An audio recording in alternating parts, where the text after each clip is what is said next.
I want to step out of the chapter walkthrough for a moment because 7 Tuesdays into YouTube filming, and I'm starting to get some email from different people, and the emails all ask, but in different ways, the same question.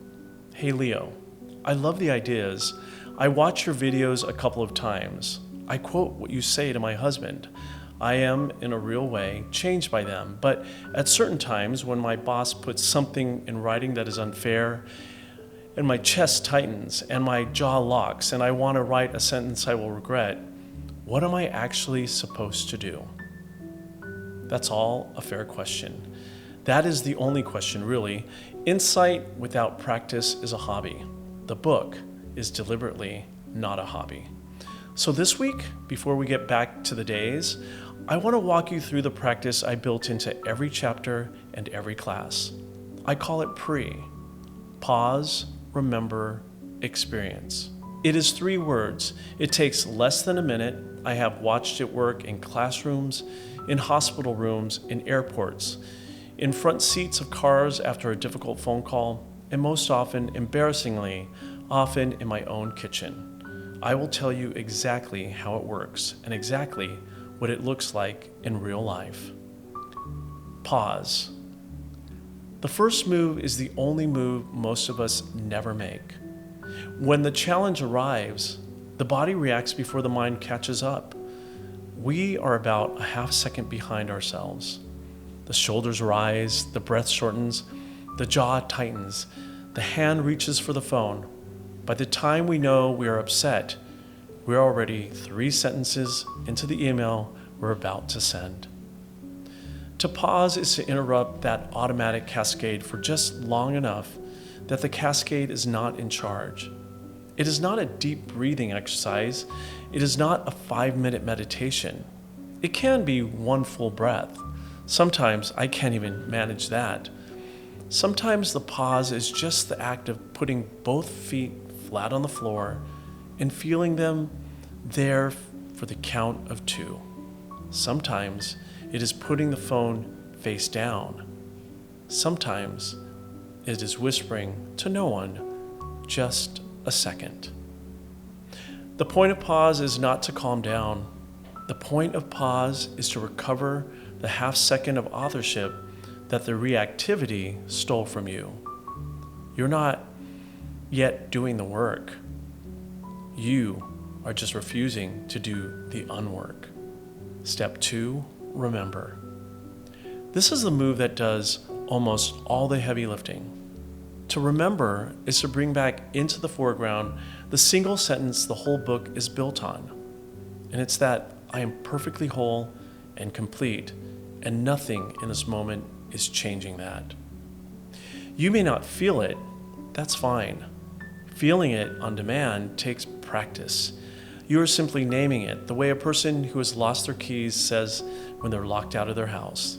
They do not have yet the keys back, but they are reorienting themselves towards the truth that the keys exist, which changes how they look. Sometimes the remembering for me is just the phrase, code of all good. Sometimes it's be, have, do. Sometimes it's the word unconditional.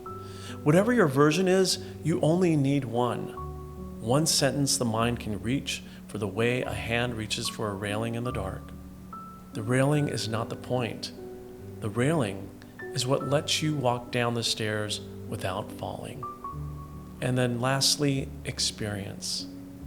Now, with the pause having given you a half second and the remembering having given you a foothold, you experience what is actually in the room with you, instead of what your reactivity was about to manufacture.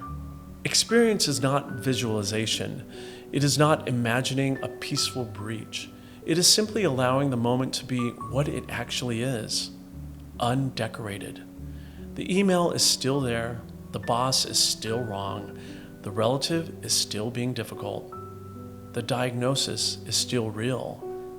None of that changes. What changes is your relationship to it. Your wholeness is no longer being held hostage by the circumstance because you have reestablished in less than a minute the order of things. You are not a circumstance trying to feel whole.